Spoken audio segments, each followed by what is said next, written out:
जरूरी नहीं है कि कमंडल ले लोगे तभी आपको भगवान का भक्त मानेंगे। अरे अपने हृदय को भगवान के रंग में रंग लो, वही सब कुछ दे देगा। बोलिए भक्तवत्सल भगवान की।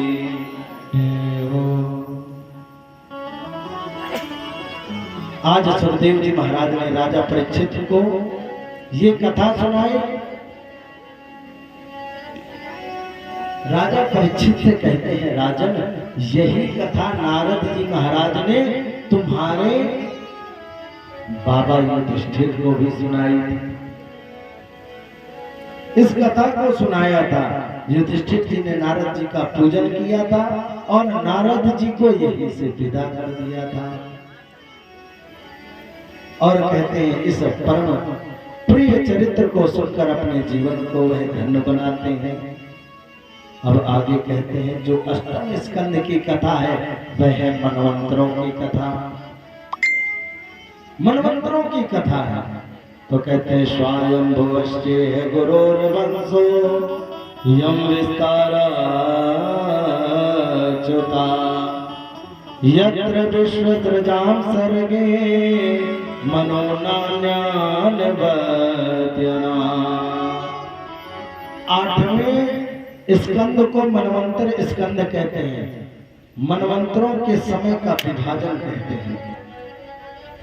इसमें जो प्रसंग है द्वितीय स्कंद में जो आ चुका है उसमें सभी मनवंतरों की और युगों की उम्र बताई गई है कि 4,32,000 वर्ष का कलयुग है, 8,64,000 वर्ष का द्वापर है और 12,96,000 वर्ष का त्रेता है और 17,28,000 वर्ष का सतयुग है।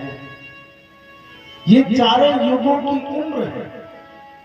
यहाँ पर 1,000,000, 10,000, लाख वर्ष तपस्या की जाती थी, ऐसी उम्र थी। लेकिन जब से हरि का भजन कम हो गया, दूषित अन्न खाना प्रारंभ हो गया। अन्न तो ठीक ही ठीक है, आजकल लोग ये नहीं देखते कि हम क्या खा रहे हैं। यहां तक समय बिगड़ चुका है कि अब लोग मांस खाने में भी नहीं हिचकते। अरे किसी को मार कर खाना कितना बड़ा अपराध है। अगर आपको मांस इतना ही पसंद है तो अपने पुत्र को मारकर खाकर बताओ, उसे नहीं मारोगे। क्यों? क्योंकि वो आपकी आत्मा है। अरे जिसे आप मारते हो वो भी तो किसी की आत्मा ही है। भगवान तो पशु पक्षी जीव सब में है, लेकिन करे क्या? इस वैरी जीव के कारण कुछ भी नहीं मानते। इस तृष्णा को मिटाओ, नहीं ज्यादा समय नहीं लगेगा। जब केवल एक ही धर्म रह जाएगा, क्या? मानव पशुवत व्यवहार हो जाएगा इस जगत का। जिस प्रकार जानवर करते हैं इसी प्रकार आचरण हम मनुष्यों का भी हो जाएगा। ज्यादा समय नहीं लगेगा। अरे निरापराध जीवों ने क्या बिगाड़ा है? एक मांस बेचने वाला था, वह नित्य प्रति मांस बेचकर अपना भरण पोषण करता था। लेकिन एक दिन रात्रि हो गई, एक व्यक्ति आया, उसने कहा भाई मुझे भी थोड़ा सा मांस दे दो, मैं आज भोजन बना के इसका पाऊंगा। उसने कहा भैया अब तो दुकान बंद हो गई है, अब नहीं है। कहा भाई अगर तुम 1,000 रुपया मांगते हो तो मैं 2,000 दूंगा, लेकिन अब स्वाद के कारण मुझे कुछ दे दो। तो उसने कहा भाई 2,000 मिल रहे हैं तो क्यों ना इसे दे दूं। तो एक बकरा खड़ा था, उसके एक पैर को काटा और उसे दे दिया। जैसे ही दिया लौट के अंदर आया तो बकरा हंसने लगा। उस कसाई ने देखा कि बकरा भी हंसता है। बोले भाई क्या बात है, तुम हंस क्यों रहे हो?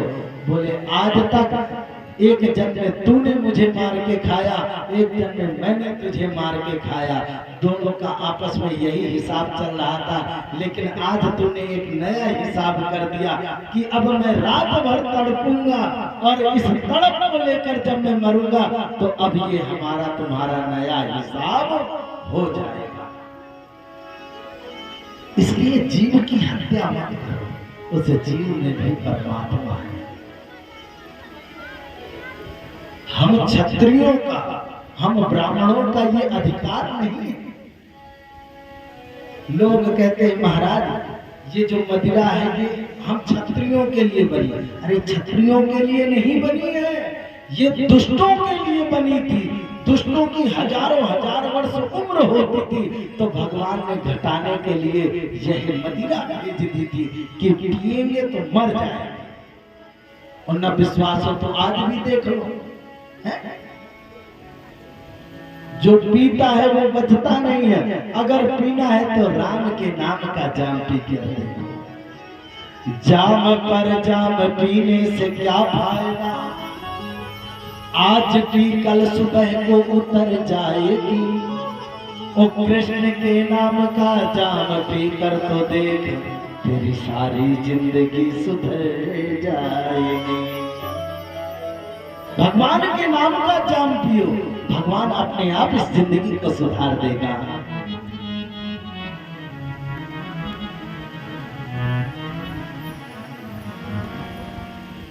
अरे मेरे बाके बिहारी समरिया, क्या मेरे बाके बिहारी समरिया, तेरा जलवा कहाँ पर नहीं है, नहीं है तेरा जलवा कहाँ पर नहीं है। मेरे बाके बिहारी समरिया, मेरे बाके बिहारी समरिया, तेरा जलवा कहाँ पर नहीं है, तेरा जलवा कहाँ पर नहीं है।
तुमको सुनाए, कान वालों ने तुमको सुनाए, तेरा दर्द उसी को हुआ है, तेरा दर्द उसी को हुआ है, जिसकी आंखों में पर्दा नहीं है, नहीं है, जिसकी आंखों में पर्दा नहीं है। मेरे माँ के समरिया, वो मेरे माँ के बिहारी समरिया, मेरा जलवा तेरा जलवा कहाँ पर नहीं है।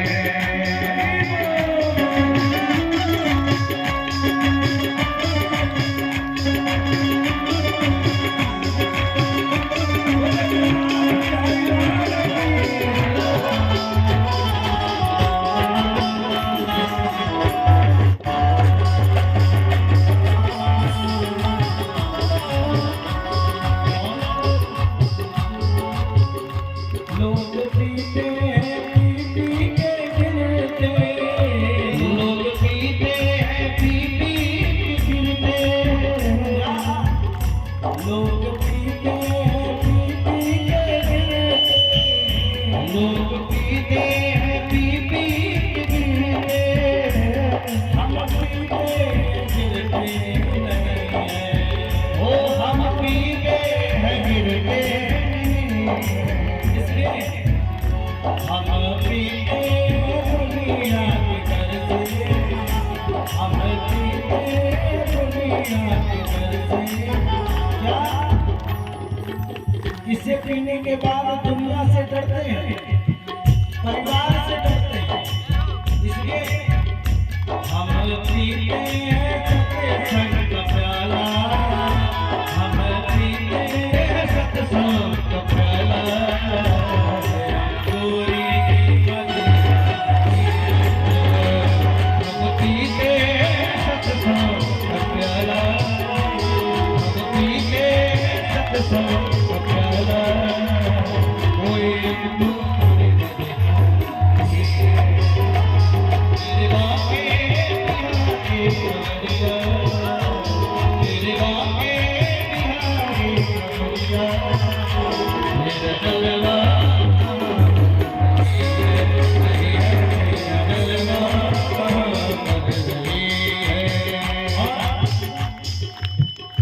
ये नशा जल्दी चढ़ता नहीं है, ये नशा जल्दी चढ़ता नहीं है,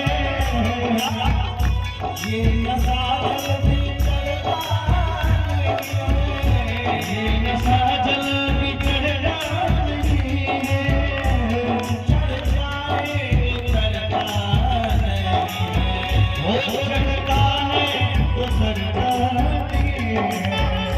लोग पीते हैं, लोग पीते दुनिया की तरफ से, हमें दुनिया की परवाह नहीं है। लोग पीते दुनिया की तरफ से, हमें दुनिया की परवाह नहीं है। मेरे बागे बिहारी कमरिया, मेरा जलवा कहाँ पर नहीं है, मेरा जलवा कहाँ पर नहीं है, नहीं है मेरा जलवा कहाँ पर नहीं है, नहीं है मेरा जलवा कहाँ पर नहीं है, नहीं है मेरा जलवा कहाँ पर नहीं है, नहीं है मेरा जलवा कहाँ पर नहीं है, नहीं है मेरा जलवा कहाँ पर नहीं है,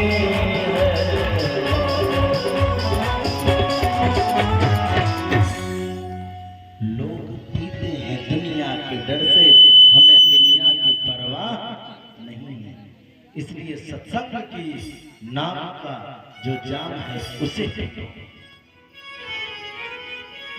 इसलिए उसे छोड़ो, उस आचरण को छोड़ो।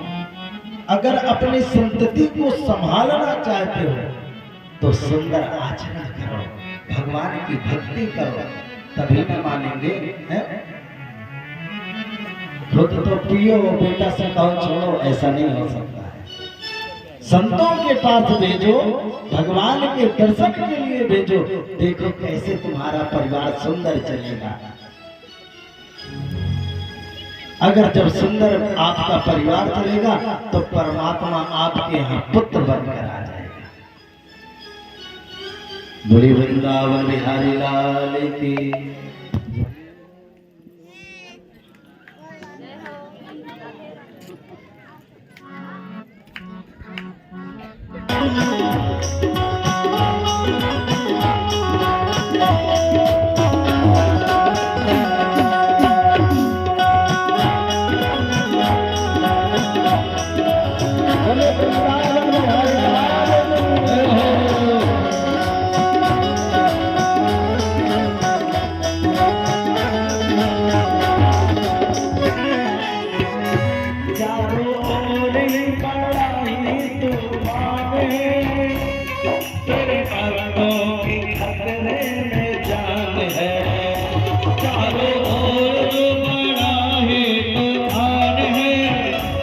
तेरे भक्तों के खतरे है तेज क्या हो तेज सुखों की लोरिया आकर के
बोले भक्तवत्सल भगवान की जय हो।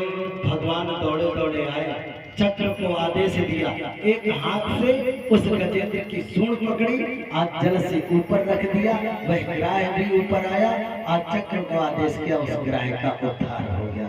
बोलिए भक्तवत्सल भगवान की जय हो।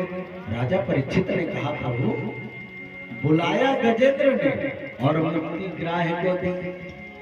तो सुखदेव जी महाराज कहते हैं, राजन भगवान अपने भक्तों पर कृपा करता है। किस पर? भक्तों पर कृपा करता है। लेकिन अगर उस भक्त का भी कोई भक्त हो तो भगवान उस भक्त के भक्त पर पहले कृपा करता है, क्योंकि गजेंद्र भगवान के चरणों को पकड़ता है और ग्राह उस गजेंद्र के चरणों को पकड़े हैं, इसलिए भगवान ने पहले उस ग्राह का उद्धार कर दिया। बोलिए वृंदावन बिहारी लाल की। उक्षिप्त शाम्भुज करम गिरिमाय कृच्छं नारायणाखिल गुरु भगवान नमस्ते। आज भगवान की स्तुति, भगवान प्रसन्न हो गए, गजेंद्र को अपने धाम भेज दिया। सुखदेव जी महाराज कहते हैं, भगवान भाव के वशीभूत हैं, भगवान को भाव चाहिए। भाव का धोखाओ मैं और भाव ही बस सारे, अरे भाव से मुझको जपे तो भव से बेड़ा पारे। अन्न धन और वस्त्र भूषण कुछ न मुझको चाहिए, आप हो जाए मेरा तो बस यही सत्कार है। भाव बिन सब कुछ भी दे डाले तो मैं लेता नहीं, भाव से बस एक पुष्प भी दे वो मुझे स्वीकार है। भगवान को भाव से एक पुष्प चढ़ाओ। आप इस बात को अवश्य अनुकरण करो। आप कुछ भी खाते हो गोपाल जी को भोग लगाकर ही खाओ। अपने भगवान को भोग लगाकर अगर प्रसादी पाओगे तो उस प्रसादी में अलग ही आनंद आ जाएगा। बोले वृंदावन बिहारी लाल की। आज गजेंद्र को अपने धाम भेज दिया है। राजा परीक्षित को बतलाते हैं कि वह गज और ग्राह दोनों कौन है। तो ये ग्राह जो है पूर्व जन्म में हूँ नाम का गंधर्व था। इसने देवल महात्मा का चरण पकड़ लिया था स्नान करते हुए, ध्यान करते हुए। उन्होंने श्राप दे दिया था कि तू ग्राह बन जा, और कहा था कि जब नारायण आएंगे तो वही तेरा उद्धार करेंगे। बोले वृंदावन बिहारी लाल की जय। और ये जो गजेंद्र है, ये गजेंद्र पूर्व जन्म का इंद्रदुम्न नाम का राजा था। इसने जो है अगस्त ऋषि का अपमान कर दिया था, प्रणाम नहीं किया था। तो उन्होंने श्राप दे दिया था कि जा तू गजब हो जा। भगवान अनेक प्रकारों से भगवान के भक्तों पर कृपा करते रहते हैं। बोले वृंदावन बिहारी लाल की जय। सुखदेव जी महाराज को आज राजा परीक्षित अनेक प्रकार से प्रश्न करते हैं। सुखदेव जी महाराज राजा परीक्षित को कहते हैं, राजा आज देवताओं को मत हो गया। एक बार दुर्वासा जी महाराज नारायण प्रभु की प्रसादी माला लेकर आए। गजेंद्र को, महेंद्र को, इंद्र को पहना दिया। इंद्र ने उतार कर गजेंद्र के ऊपर डाल दिया। पशुवत उस हाथी ने उस माला को तोड़ा और जमीन पर पटक दिया। दुर्वासा जी आए, क्रोधित हो गए, श्राप दे दिया, जा तू श्रीहीन हो जा, श्रीहीन हो गया। रोते हुए गए भगवान के पास, कहा प्रभु कुछ तो सहायता करो। अब भगवान ने कहा ऐसा करो, जाओ तुम समुद्र मंथन करो। बोले कैसे करें? बोले ऐसा करो कि आप जाकर मद्राचल पर्वत लाओ, उसकी मथानी बनाओ और वासुकी नाग की रज्जू बनाओ, रस्सी बनाओ, उससे मंथन करो, रत्न निकलेंगे तो उसमें अमृत भी निकलेगा, उसे पान करके आप शक्तिमान हो जाओगे। कहा प्रभु अकेले तो होने वाला नहीं है, क्या करें? बोले ऐसा करो दैत्यों को भी अपने संग बुला लो। बोले वो दैत्य हमें देखते ही मार डालेंगे। अरे बोले नहीं, जब काम निकालना होता है तो गधे को भी क्या कहना पड़ता है? अब आपको पता है हम क्या करेंगे। बोले राधे राधे।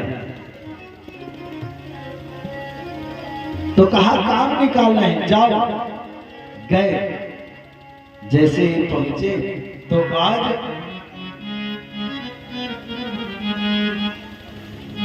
सर्प और चूहे वाली नीति अपनाना।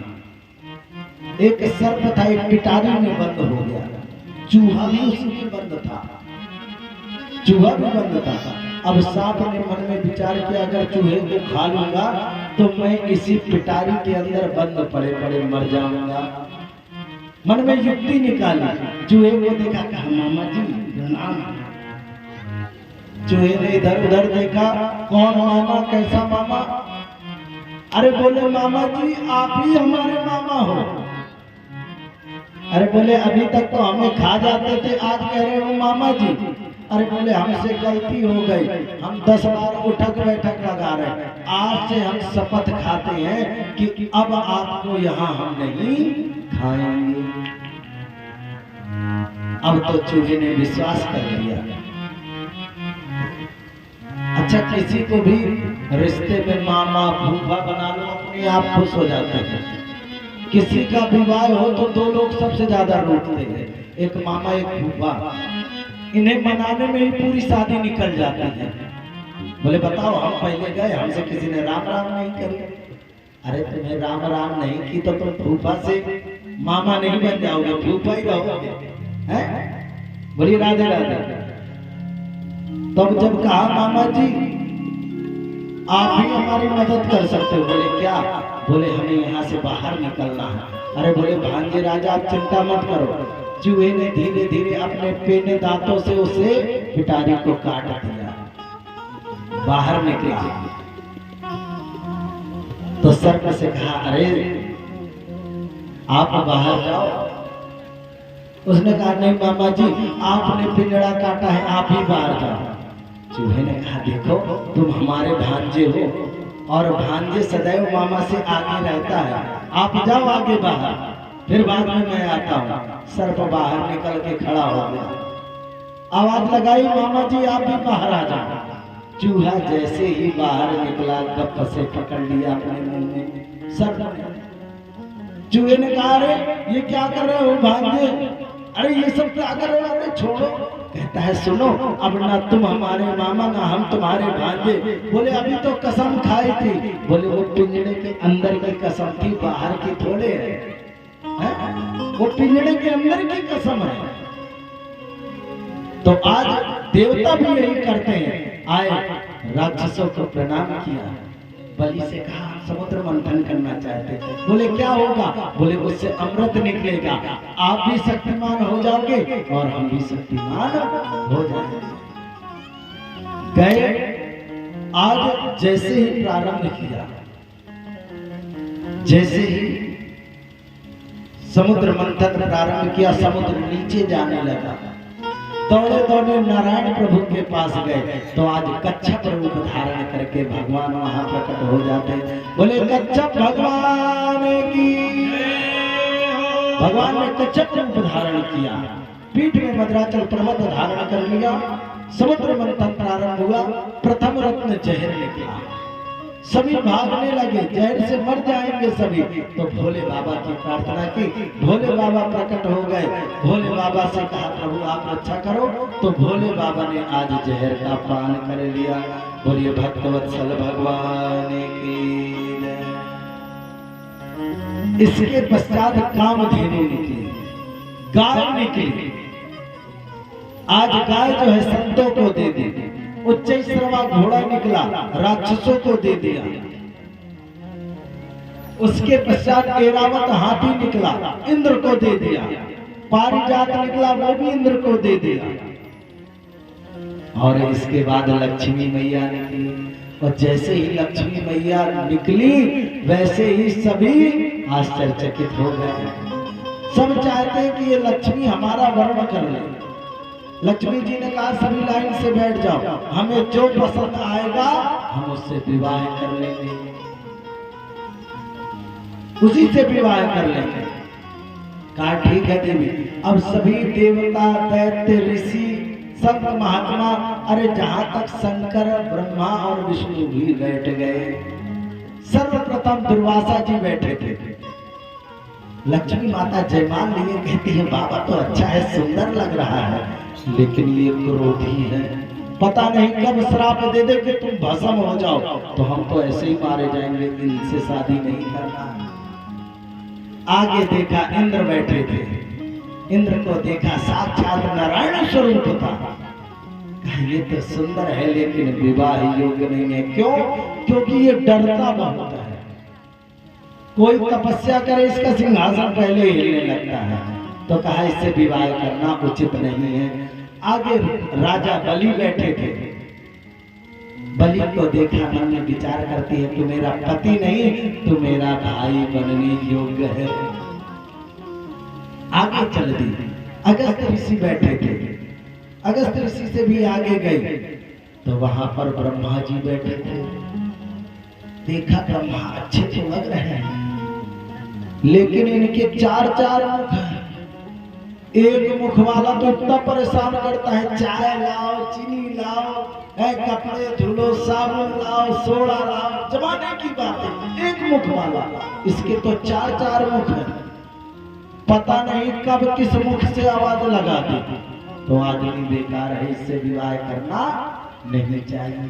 भोले बाबा को देखा है, कहा ये तो अच्छे हैं, लेकिन इनका भी भरोसा नहीं है। ये कौन चिलवा पे कब प्रसन्न हो जाए, हमें ही दान कर दे, तो ऐसे भी हमें नहीं चाहिए। आगे देखा एक शिला पर प्रभु नारायण बैठे थे। नारायण लक्ष्मी की ओर पीठ किए बैठे थे। लक्ष्मी दौड़ी दौड़ी गई और नारायण भगवान के गले में वरमाला डाली। बोले लक्ष्मी नारायण भगवान जय हो। आज लक्ष्मी और नारायण का वर्ण हुआ। उसके पश्चात कौस्तुभ मणि निकली जो नारायण को प्रदान की गई। फिर निकला चंद्रमा। अब चंद्रमा किसे दे? देवताओं को दे कि दैत्य को दे? तो विचार करते हैं कि भोले बाबा ने जहर का पान किया है, तो ये चंद्रमा भोले बाबा को दे दे। आपको पता है ना, अभी याद है कि नहीं, चंद्रमा को मामा क्यों कहते हैं? समुद्र से माता लक्ष्मी निकली। लक्ष्मी है माता, नारायण है पिता, और उसी समुद्र के गर्भ से चंद्रमा निकला। इसलिए पिता एक होने के कारण समुद्र राज की गोद से निकले हैं। वह इसलिए दोनों चंद्रमा और लक्ष्मी भाई बहन है, इसलिए हम चंद्रमा को मामा कहते हैं।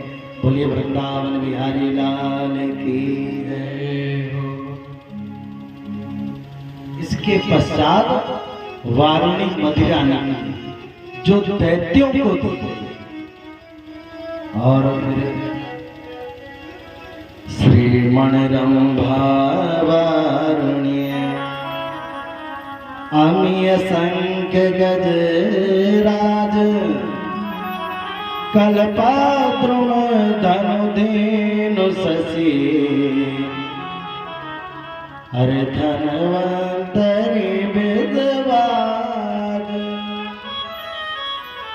अब तो वहां से अप्सराएं निकली। उसके पश्चात आज धन्वंतरी भगवान अमृत का कलश लेकर निकले। बोले धन्वंतरी भगवान की। आज सभी दैत्यों ने और देवताओं ने उस मथानी को, उस रस्सी को छोड़ा और आज धन्वंतरी जी के पीछे पीछे, आगे आगे धन्वंतरी जी, पीछे पीछे दैत्य देवता सभी पीछे पीछे। धन्वंतरी जी बेचारे थक गए। 4 जगह जहां पर घट को धारण किया, जहां पर रखा, वहीं पर सब जो है कुंभ होने लगा। बोले वृंदावन बिहारी लाल की। कुंभ 4 जगह होता है, प्रयागराज, उज्जैन, नासिक, हरिद्वार। चारों जगह घट रखा। जब शुभ नक्षत्र, शुभ घड़ी आती है, तब वहां पर कुंभ लगता है। बोले वृंदावन बिहारी लाल की जय। अब तो बेचारे क्या करें, भाग रहे हैं। भगवान नारायण से कहा आप जल्दी आओ, नहीं हम तो आज थक जाएंगे। तो भगवान आज मोहिनी रूप धारण करके आए। बोलिए मोहिनी भगवान की जय। अब तो मोहिनी को देखकर सभी अमृत भूल गए। आज उस देवी के पीछे होगी। मोहिनी रूप भगवान ने कहा अरे आप आपस में लड़ क्यों रहे हो? उन्होंने कहा हमने समुद्र मंथन किया है, जो अमृत निकला है उसका हम पान करना चाहते हैं। देवी अब ये बंटवारा आप ही करो। तो मोहिनी भगवान कहते ना तुम हमें जानती हो ना हम तुम्हें जानते हैं, तुम हम पे विश्वास क्यों कर रही हो? बोले नहीं, आप जितनी सुंदर हो आपके गुण भी उतने सुंदर होंगे, इसलिए आप हमें इस अमृत का पान कराओ। आज मोहिनी रूप भगवान आज देवताओं को एक पंक्ति में बैठा दिया और दैत्यों को एक पंक्ति में बैठा दिया। सबको अमृत पिला रहे हैं। दैत्यों को सुधा पान कराते हैं, दैत्यों को अमृत, देवताओं को अमृत पान कराते हैं। इस लीला को एक स्वरभानु नाम के दैत्य ने देख लिया। सूर्य और चंद्र के मध्य में जाकर बैठ गया। स्वरभानु नाम का दैत्य जैसे ही पिया उसने अमृत, भगवान तो जान गए कि ये दुष्ट है, लेकिन सूर्य चंद्र ने कह दिया प्रभु ये तो दैत्य है। भगवान तत्क्षण अपने रूप में आ गए और सुदर्शन को आदेश दे दिया, आज उस स्वरभानु का उद्धार कर देते हैं। बोले वृंदावन बिहारी लाल की। स्वरभानु नाम के दैत्य ने अमृत पी लिया, इसलिए मरा नहीं। 2 टुकड़े हो गए, राहु और केतु नाम से दोनों प्रसिद्ध हुए। जब हम कहते हैं सूर्य ग्रहण पड़ा, चंद्र ग्रहण पड़ा, तो ये राहु ही उन्हें ग्रसित कर लेता है। ये राहु और केतु के कारण ही सूर्य ग्रहण होता है। अब तो वहां विशाल देवासुर संग्राम हुआ। सभी देवताओं ने उन दैत्यों को मार दिया। आज शुक्राचार्य जी ने मृत संजीवनी विद्या से आज राजा बलि को और दैत्यों को जीवित कर दिया है।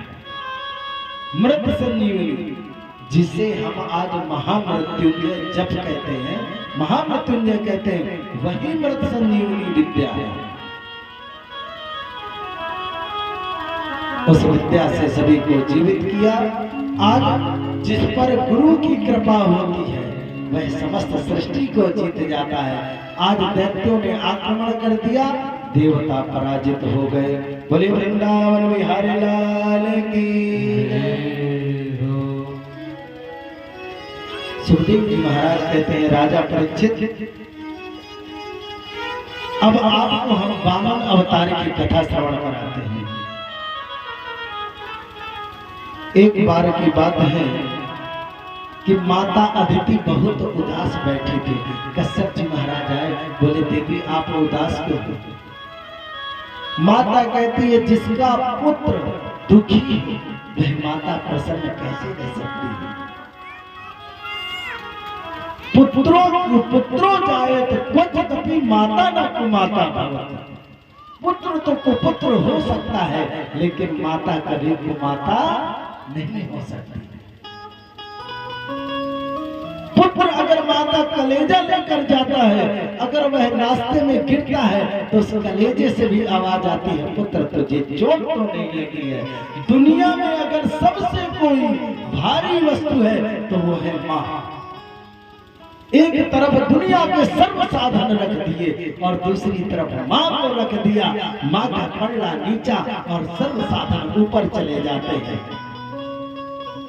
माँ का तेज यह पृथ्वी भी नहीं सहन कर सकती। माँ तो इतनी पवित्र है, माँ के जैसा दुनिया में कोई नहीं है, क्योंकि माता तो साक्षात दया की मूर्ति है।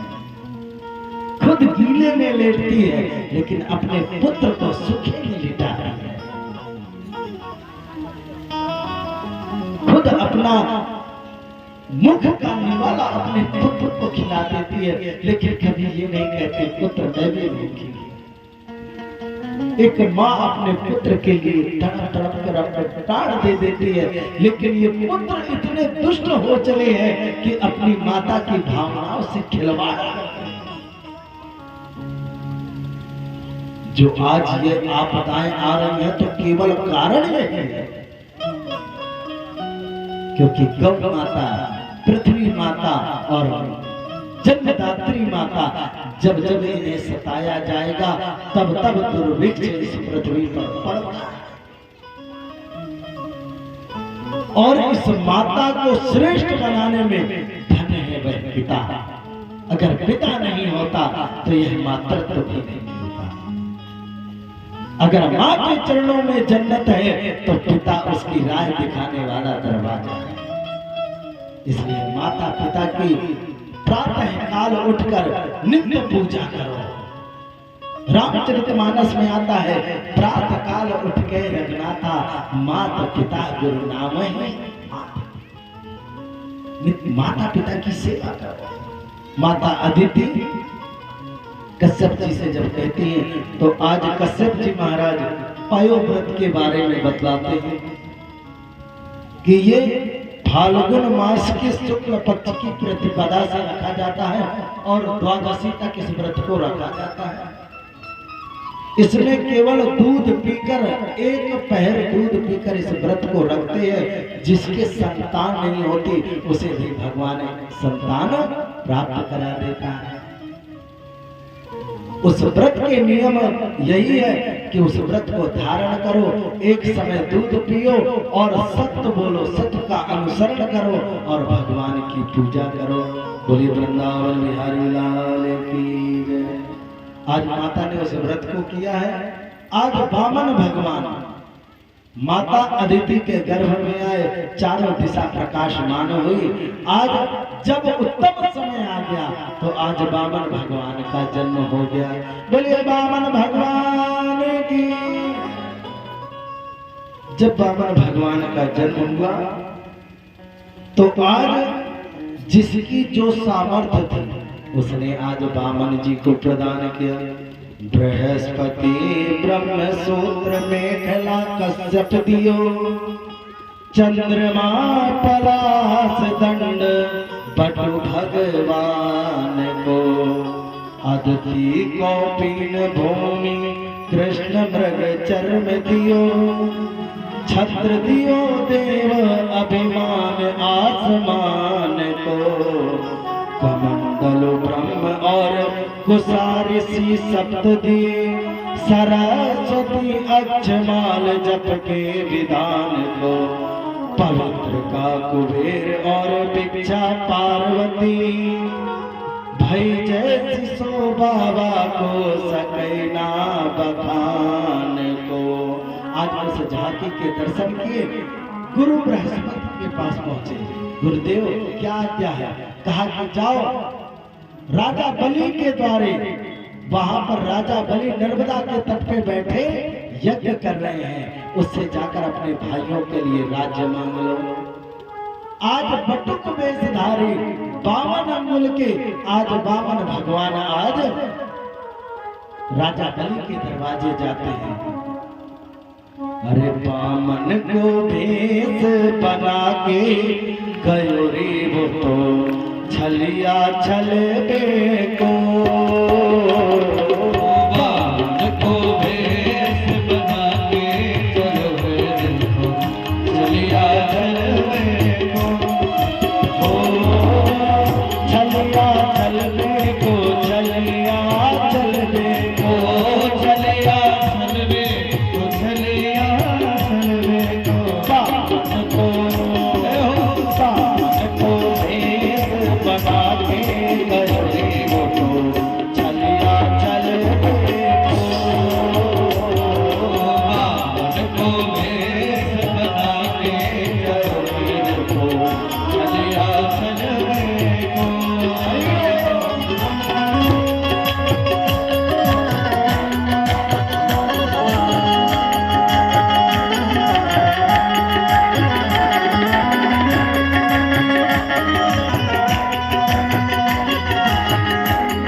अपने छत्र दबा के, हाथ में अपने छत्र दबा के, शोभा करनी नहीं चाहिए गयोरी तो चलिया चल रे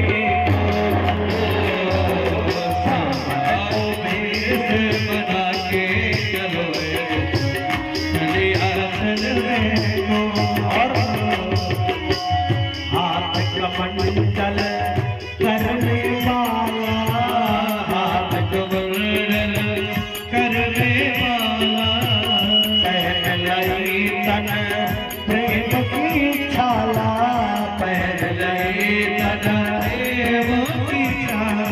और क्या आसन बादल में दबा के गयोरी चलिया चल रे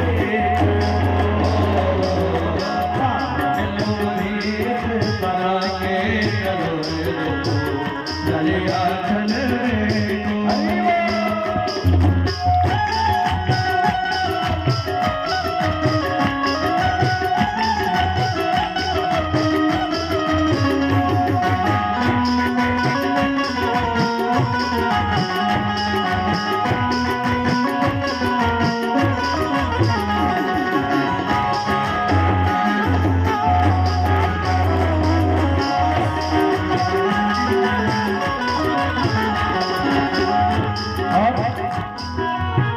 तब से देव पुष्प बरसाए, तब से देव पुष्प बरसाए, दर्शन करके क्या दर्शन करके सब सुख पाए, दर्शन करके सब सुख पाए। चलिया को भीख बना के गयोरी को चलिया चल रे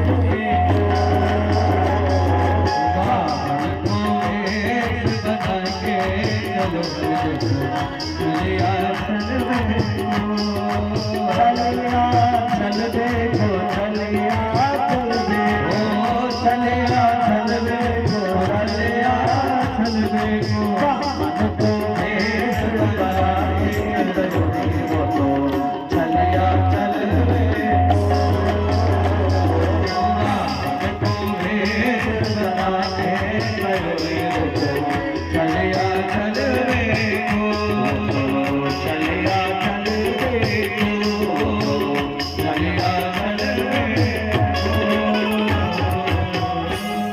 आज जैसे ही वामन भगवान दरवाजे पे राजा बलि के पहुंचते हैं, राजा बलि देख के बड़ा प्रसन्न हुआ। देखा कि अरे बड़ा सुंदर बालक है, ये कौन है? लगता है साक्षात ये परमात्मा आ गए। स्वागतम ते नमस्तुभ्यम ब्रह्मं किं करवामते। अरे ब्राह्मण देवता, आपका आगमन क्यों हुआ है?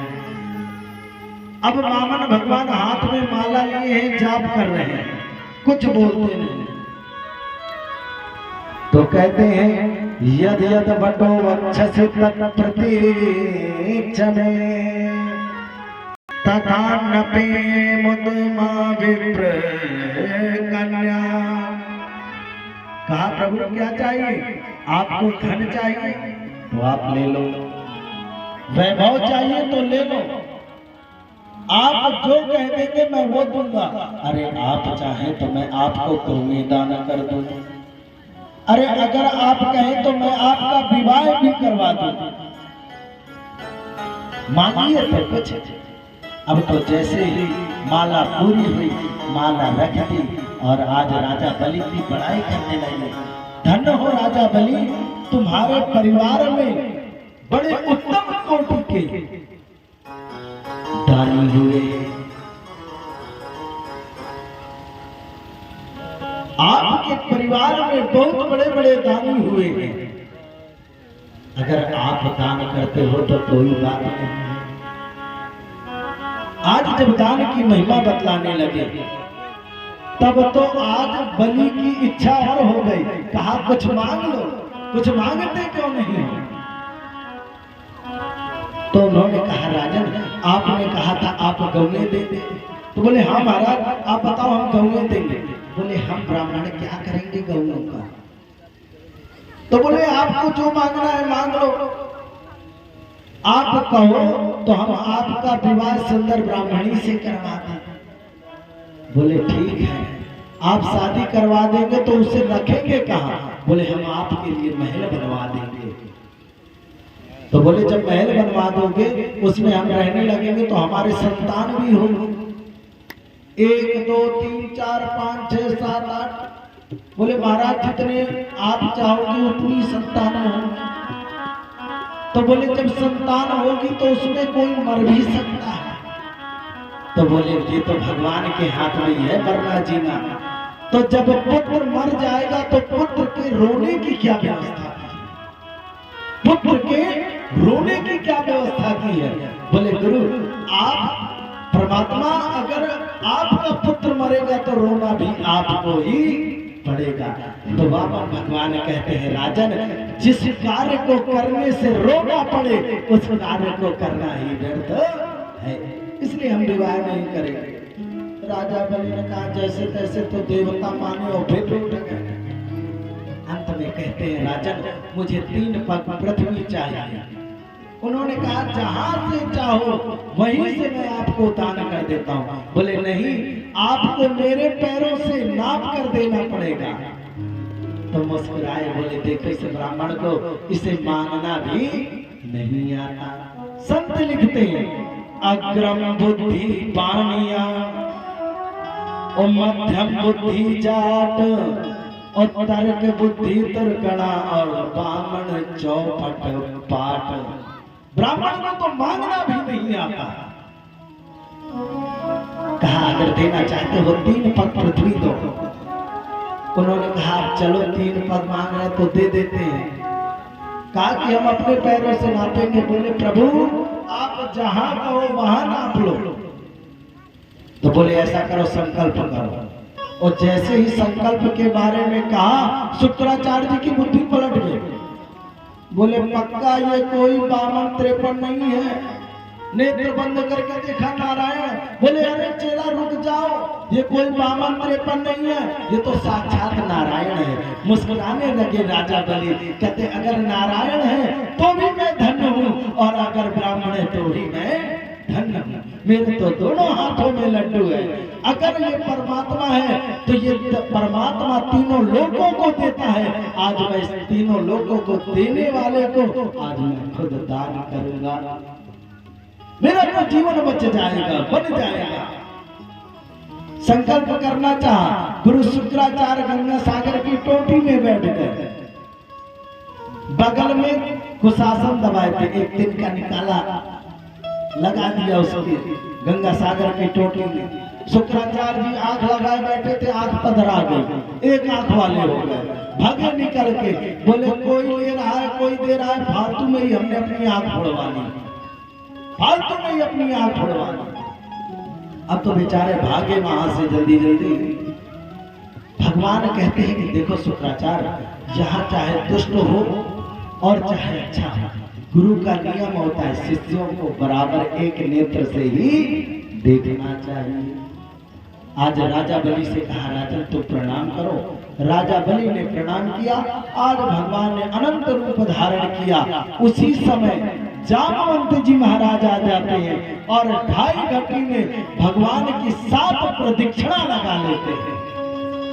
बोले जामवंत भगवान की।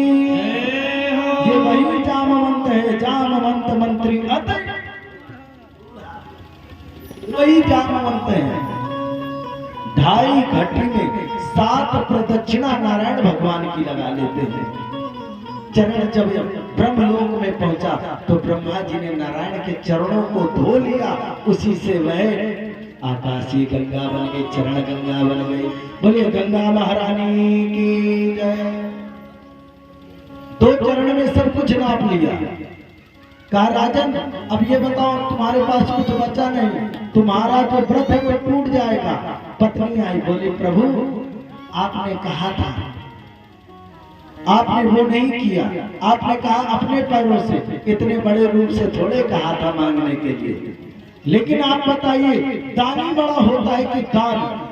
भगवान कहते हैं दानी बड़ा होता है। तो कहते हैं कि आपने अभी तक दानी के दान को नापा है, अभी दानी तो बचा है। आप ऐसा करिए, अपना तृतीय चरण हमारे सर पर रख दीजिए। आज भगवान प्रसन्न हो गए। आज राजा बलि को बंधन मुक्त कर दिया। कहा मांगो क्या चाहते हो? उसने कहा प्रभु, दान करने के बाद अगर वस्तु लौटा ली जाए, वापस ले ली जाए, तो वह क्षत्रिय धर्म नहीं रह जाता है। हमने आपको दान कर दिया, अब कुछ नहीं चाहिए। भगवान ने कहा नहीं, कुछ लेना पड़ेगा। बोले अगर देना चाहते हो तो जब जगू अपने महल से निकलो तब आपका दर्शन मुझे हो जाए। भगवान ने कहा तो भगवान नहीं चाहता, चौकीदार चाहता है। भगवान ने कहा एवं मस्तु। आज वहां से भगवान जाते हैं। बोले वृंदावन बिहारी लाल की जय जय श्री राम। कहते हैं जो जीवन में इस कथा को सुन, उसकी सारी मनोकामनाएं पूर्ण होती हैं, क्योंकि भगवान यहाँ पर भक्त वत्सल बनकर आए हैं। बोलिए भक्त वत्सल भगवान की।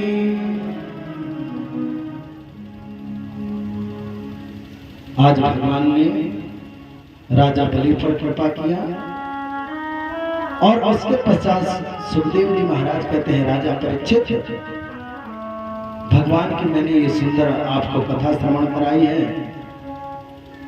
इसके पश्चात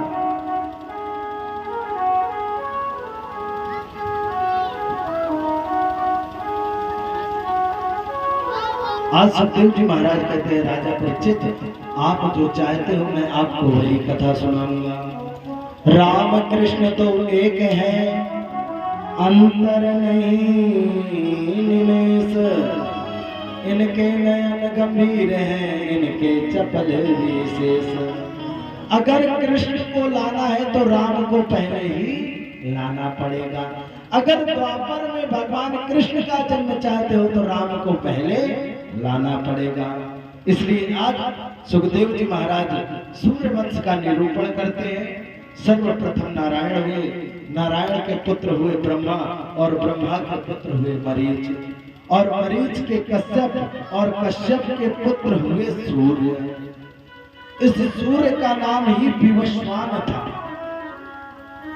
और इसी विवस्वान के ही नाम से इस वंश का नाम सूर्य वंश पड़ा।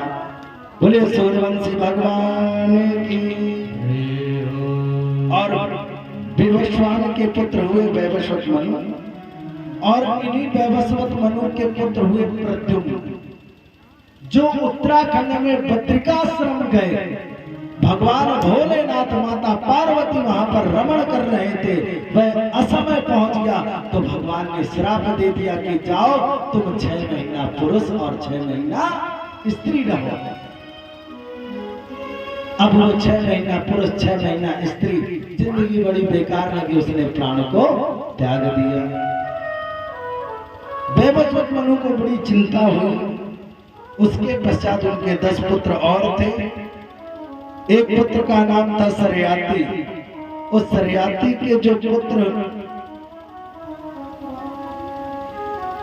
जो सरयाती नाम का पुत्र था, उसके यहाँ एक कन्या हुई जिसका नाम था सुकन्या। उसने चमन ऋषि की समाधि को भंग किया, उनके नेत्रों में कांटा चुभा दिया, नेत्र फूट गए। चमन ऋषि के ध्यान समाधि खुल गई, प्रजा में हाहाकार हो गया। और जब सरयाती को पता चला, गए ऋषि से वंदना प्रार्थना की, तो उन्होंने कहा अपनी पुत्री का विवाह मेरे संग कर दो। सुकन्या का विवाह चमन जी के संग हुआ, और उस कन्या ने आज इतनी सेवा की, अश्विनी कुमारों की सहायता से उनके नेत्र पुनः आ गए। ऐसा लेप बनाकर उन्हें खिलाया, चमन ऋषि को ऐसा प्रास बना के खिलाया कि उनके नेत्र वापस आ गए। और जो प्रास बना के खिलाया, इसी से उसका नाम पड़ गया चमन प्रास।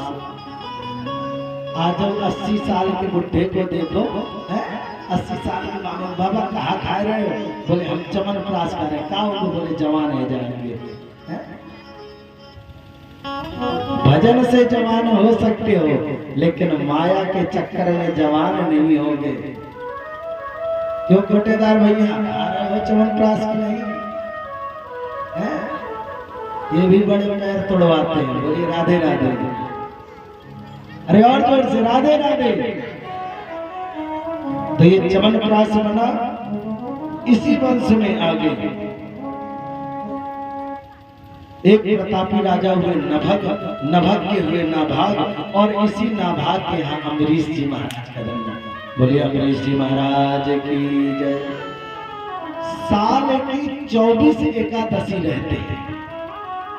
साल में 24 एकादशी आती है। हर पक्ष में 2 पक्ष होते हैं एक महीना में, कृष्ण पक्ष, शुक्ल पक्ष, और दोनों पक्षों की जो एकादशी है वह राजा अम्बरीश रखते हैं। और हम सबका भी धर्म है कि हमें एकादशी का व्रत अवश्य ही रखना चाहिए। शास्त्र कहता है, और अगर वैज्ञानिक दृष्टि से देखो तो 15 दिन में एक बार निराहार रहो, ताकि इंद्रियां भी बिल्कुल शुद्ध रहे। राजा अम्बरीश ने व्रत रखा। वहां पर दुर्वासा जी आ गए। द्वादशी का समय था, पारायण करने जा रहे थे। दुर्वासा जी को आमंत्रित कर दिया, लेकिन वह ध्यान साधना में मग्न हो गए। अम्बरीश ने गुरुओं को बुलाया। बोले प्रभु द्वादशी तिथि जा रही है, क्या करें? बोले भगवान का चरणामृत ले लो। चरणामृत लेने वाले थे, दुर्वासा जी आ गए, क्रोध में आ गए, कृत्या नाम की राक्षसी को प्रकट कर दिया। जिसका सहायक स्वयं परमात्मा है, उसका बाल विवाह का नहीं हो सकता है। उस कृत्या को मारने के लिए सुदर्शन जी महाराज आ गए, उसका वध कर दिया। और सुदर्शन जी महाराज आज दुर्वासा जी को मारने को दौड़े, क्योंकि वह भगवान के भक्त को हानि पहुंचाना चाहता था। अब तो दुर्वासा जी आगे आगे, सुदर्शन जी पीछे पीछे। देवलोक पहुंचे, उन्होंने कहा हम मदद नहीं कर सकते। ब्रह्मलोक पहुंचे, बोले हम मदद नहीं कर सकते। शंकर जी के पास पहुंचे, बोले हम भी मदद नहीं करेंगे। नारायण भगवान के पास पहुंचे, बोले प्रभु आप तो मदद करो, आपका सुदर्शन है। बोले नहीं, मैं आपकी मदद नहीं कर सकता। तो फिर कौन करेगा? तो बोले मेरा भक्त ही आपकी सहायता कर सकता है। अहम भक्त पराधीनो स्वतंत्र द्विजा साधु हृदय भक्ति जना प्रिया। मैं तो अपने भक्त के पराधीन हूँ। आज दौड़े दौड़े दुर्वासा जी आए। दुर्वासा जी अम्बरीश के चरणों में गिरने वाले थे। अम्बरीश जी ने पकड़ लिया। बोले प्रभु आप ये क्या कर रहे हैं? इस लीला को 1 वर्ष हो गया था, 1 वर्ष बाद लौट के आए। उसी प्रकार अंजलि में जल लिए दुर्वासा जी खड़े रहे। ये है भगवान के भक्त जो अपनी उस प्रण को सफल करने के लिए 1 वर्ष तक अंजलि में जल लिए खड़े रहे। और आजकल गुरु जी कहते 5 मिनट बाद मिलेंगे, और 6वां मिनट हो जाए तो गुरु को छोड़ देते हैं। बोलिए राधे राधे। आज उन्होंने सहायता की है। कहा कि मन वाणी से अगर मैंने भगवान की प्रार्थना की है तो आप यहाँ से चले जाओ। सुदर्शन महाराज वहां से चले जाते हैं। इसी वंश में आगे यूनासु हुए, और यूनासु के यहाँ मानधाता हुए। यूनासु ने यज्ञ का जल पी लिया, गर्भ हो गया, पेट चीरा गया। प्रथम बार सर्जरी से कोई पुत्र हुए तो मानधाता। इंद्र ने आकर कनिष्ठ का उंगली उसे पिलाई है, जिससे वह जीवित हुए। इन्हीं के यहाँ मानधाता के मुचकुंद, और इसी वंश में आगे सगर हुए, और सगर के 60,000 पुत्र थे, जिन्होंने कपिल महात्मा का अपमान किया, सारे नष्ट हो गए। और इस वंश में असमंजस, अंशुमान, दिलीप सभी ने गंगा मैया को लाने की चेष्टा की, लेकिन कोई नहीं ला पाया। अंत में भागीरथ जी गंगा मैया को प्रकट करते, बोले गंगा महारानी की जय। और कहते हैं इसी वंश में आगे भागीरथ के खटवांग के दीर्घबाहु के रघु, और रघु के कीर्ति, रघु की बड़ी कीर्ति फैली। और इसी रघु के कारण इस वंश का नाम रघुवंश भी पड़ा। बोलिए वृंदावन बिहारी लाल की जय। और रघु के हुए प्रथुश्रवा के अज के दशरथ, और दशरथ के चारों भैया हुए। बोले राजा रामचंद्र भगवान की। देखिए समय नहीं है, इसलिए आदव राम तपोवनाव दिगमनम हृदम रमम कश्चनम वैदेही हरणम जटायु वर्णम सुग्रीव संभाषणम बाली निर्दहनम समुद्र तरणम लंकापुरी दायनम पश्चात रावण कुंभकर्ण हननम एतत् रामायणम। बोलिए राजा रामचंद्र भगवान की। अच्छा, एक संत ने हमें बड़ी अच्छी बात सुनाई। बोले एक राम हते एक रावण ना, एक छत्री हते एक बामन ना। उन्होंने उनकी सिया चुराई, उन्होंने धर के मार लगाई। इतनी बात का बातरना और तुलसी लिख के पोतरना। ये संतों के भाव हैं। संत भी बड़े प्यारे प्यारे भाव कहते हैं। तो चारों भैया हुए, चारों भैया के होने के पश्चात अयोध्या में बड़ी बधाई गाई गई। उसके पश्चात गुरु के आगे गाधी तने चिंता गए, निश्चरों को मारा, विवाह के लिए जनकपुर गए, वहां से लौट के आए विवाह करके। सरस्वती माता के प्रभाव से मंथरा की बुद्धि में बैठ गई, माता के कई की बुद्धि को विचलित कर दिया और राम लक्ष्मण को वनवास मांग लिया। 14 वर्ष राम वनवास। कैकेयी मां बुरी नहीं थी, भगवान राम की ही प्रतिज्ञा में बनी थी।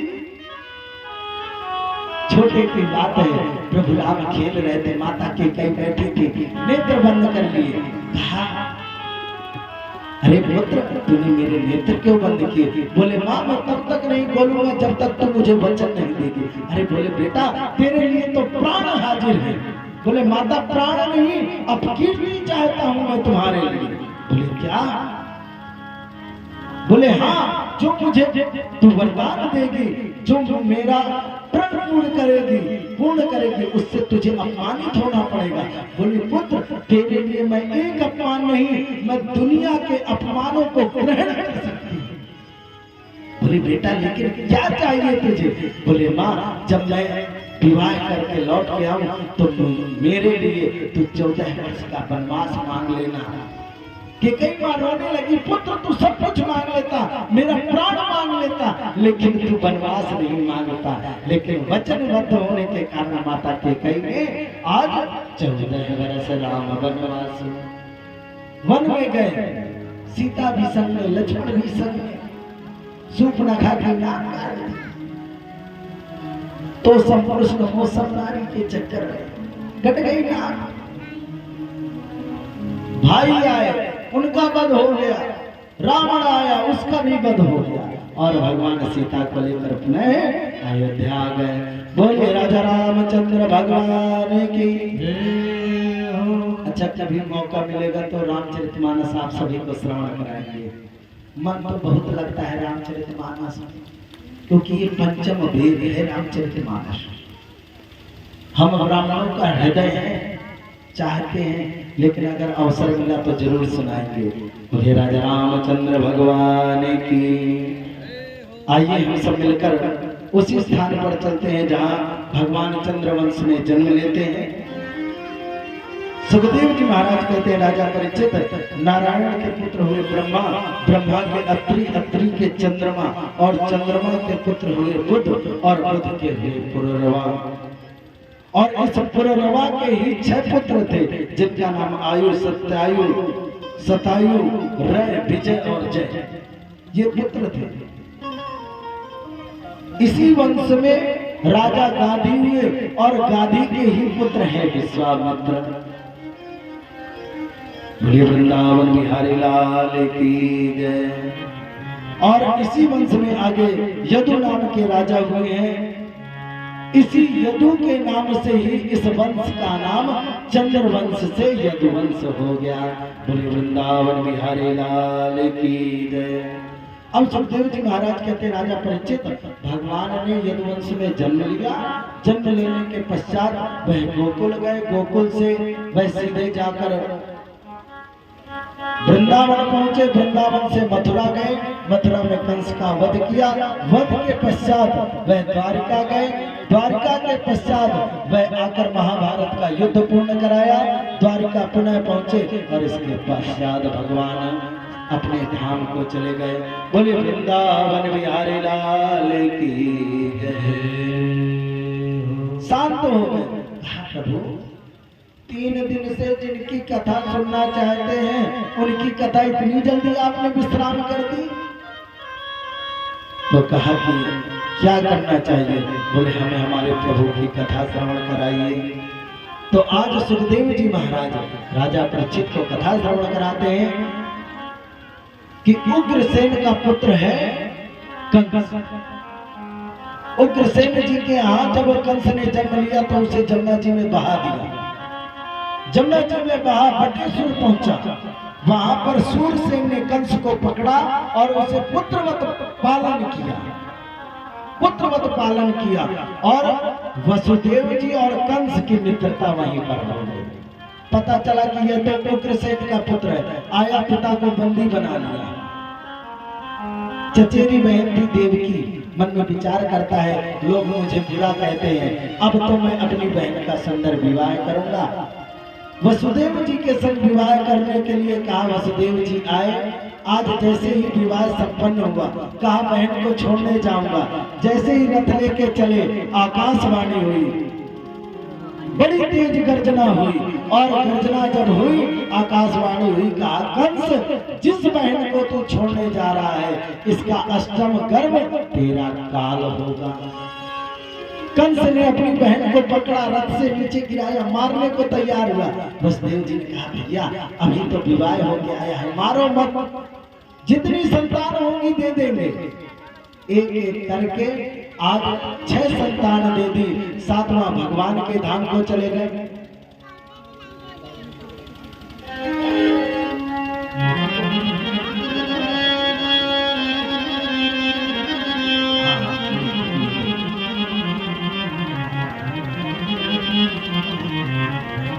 आज जब 6 पुत्रों के 7वां होने वाला था, माया को भेजा। संकर्षण विद्या के द्वारा देवकी के गर्भ से निकालकर रोहिणी के गर्भ में बलराम जी को स्थापित कर दिया। बोले संकर्षण भगवान की। अब अष्टम गर्भ आया, चारों दिशाएं प्रकाशित हो गई। आज देवता खड़े होकर भगवान की स्तुति करने लगे। आइए हम सब मिलकर भगवान की स्तुति करते हैं। अरे स्वागतम कृष्णा, स्वागतम कृष्णा, स्वागतम कृष्णा, स्वागतम कृष्णा, स्वागतम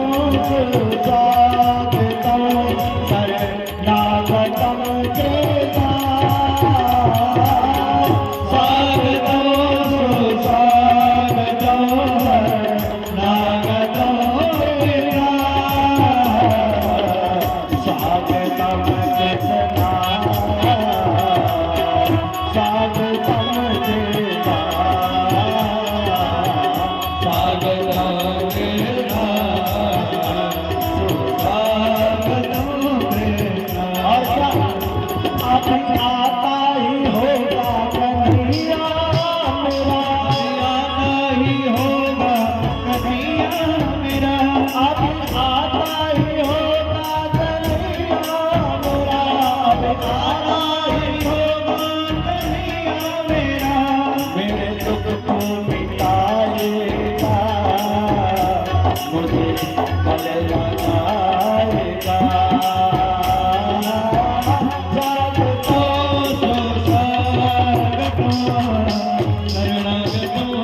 कृष्णा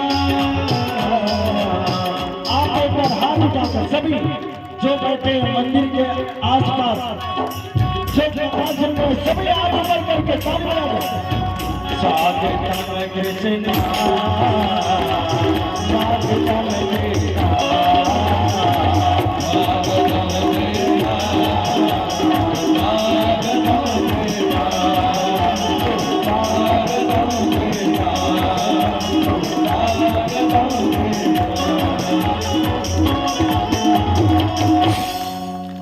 बोले कृष्ण कन्हैया लाल की जय हो। आज भगवान माता देवकी के गर्भ से प्रकट हुए, वहां पर वसुदेव जी को आज्ञा दी थोड़ा बीच में रास्ता छोड़ दीजिए माताएं, थोड़ा बीच में हल्की हल्की जगह छोड़ दे, सभी आइएगा पूजन करने, आपको अवसर मिलेगा, सभी थोड़ा थोड़ा रास्ता दे दे। आज वसुदेव जी आज एक सूप में रखकर, आज एक टोकरी में रखकर आज मेरे कृष्ण कन्हैया को लेकर गोकुल में आते हैं और आज गोकुल में रख के आज पुनः माया रूपी कन्या को लेकर आज मथुरा चले गए। बोले नंद के लाला की। अभी रास्ते को अवरोध मत बनाइए, आपको यही पूजन करने का अवसर दिया जाएगा। महाराज जी को आने दीजिए, आने दीजिए, आने दीजिए। अब तो इधर गोकुल में प्रातः कालीन नंदा सुनंदा ने देखा कि लाला का जन्म हो गया है, दौड़ी दौड़ी आज बाबा को बधाई देने गई। अब जब बधाई देने गई तो आज ब्रज में हल्ला मच गया और आइए हम सब मिलकर आज नंद की बधाइयां गाते हैं। बोले नंद के लाला। आइए यहाँ पर विराजमान करा दीजिए और मुख्य जजमान पहले महाराज जी से पूजन करवा दीजिए और फिर मुख्य जजमान, और सभी आकर आज पूजन कर सकते हैं। आज कन्हैया का पूजन सभी को करना चाहिए। बस कथा अब यहीं पर विराम है और आइए सुंदर बधाइयां गाते हैं।